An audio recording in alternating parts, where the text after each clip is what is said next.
Hi అందరికీ నమస్తే. ఈరోజు ఒక రెసిపీతో మీ ముందుకు వచ్చేసాను. అదేంటనుకుంటున్నారా? ఆలూ ఫ్రై. క్రిస్పీగా స్పైసీగా చాలా అంటే చాలా బాగుండిద్ది. ఇంకెందుకు ఆలస్యం, ఈ వీడియోని చూస్తున్న వాళ్ళు మన ఛానల్ని సబ్స్క్రైబ్ చేయని వాళ్ళు ఉంటే మన ఛానల్ని తప్పకుండా సబ్స్క్రైబ్ చేసి లాస్ట్ వరకు స్కిప్ చేయకుండా చూడండి. ఆలూని తీసుకొని 2 టైమ్స్ బాగా క్లీన్ చేసుకోవాలి వాటర్లో. ఇలా క్లీన్ చేసిన తర్వాత చెక్కు తీసి సన్నగా కట్ చేసుకోవాలి. ఇలా సన్నగా కట్ చేసిన తర్వాత ఒక గిన్నెలో వాటర్ వేసి అందులో కల్లుప్పు వేసి మనం కట్ చేసుకున్నవి ఆలు ముక్కల్ని అందులో వేసుకోవాలి. ఇలా అన్ని ఆలూని కట్ చేసి అందులో వేసుకోవాలి. ఒక 10 నిమిషాల వరకు. ఇలా 10 నిమిషాల వరకు ఆ వాటర్లో ఉంచితే క్రిస్పీగా వస్తాయి. తర్వాత స్టవ్ ఆన్ చేసి ఒక బాండీ పెట్టుకొని అందులో 2 స్పూన్ల వరకు ఆయిల్ వేసి ఆయిల్ హీట్ అయిన తర్వాత మనం పొడుగ్గా కట్ చేసుకున్న ఆనియన్ అందులో వేసుకోవాలి. 2 కానీ 3 పచ్చిమిర్చి పొడుగ్గా కట్ చేసుకొని అందులో వేసుకోండి. వేసిన తర్వాత ఒకసారి గరిటెతో కలపండి. ఇలా కలిపిన తర్వాత పోపు దినుసులు వేసి మొత్తం బాగా కలపండి. 2 నిమిషాల తర్వాత 2 కానీ 3 చిన్నులపాయలు తీసుకొని కచ్చాపచ్చగా దంచి అందులో వేసి మొత్తం ఒకసారి కలపండి. ఆనియన్ పోపు దినుసులు ఫ్రై అయిన తర్వాత అందులో కరివేపాకు వేసుకుందాం.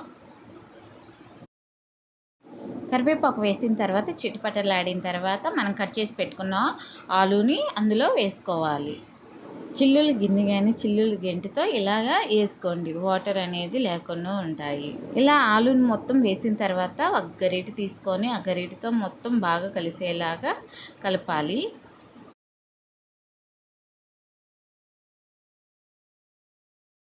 తర్వాత మనం మూత పెట్టేసుకుందాం. 5 నిమిషాలకు ఒకసారి మూత తీసి చూసుకోవాలి, ఎందుకంటే అడుగంటకుండా ఉండాలి. సిమ్లో పెడితే అడుగంటకుండా ఉంటుంది. అందులో రుచికి సరిపోయినంత సాల్ట్ వేయండి. ముందుగానే మనం కట్ చేసుకున్నప్పుడు కల్లుప్పు వేసాం కదా వాటర్లో, అందుకు సరిపోయినంత సాల్ట్ వేసి తర్వాత చిటికెడు పసుపు వేసి మొత్తం బాగా కలపండి.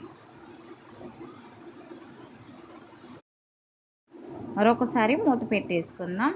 ఇలా మూత పెట్టుకుంటే ఏంటంటే తొందరగా అనేది ఫ్రై అవుతుంది. చూడండి, మూత తీసి అడుగంటకుండా మనం చూసుకుంటూ ఉండాలి.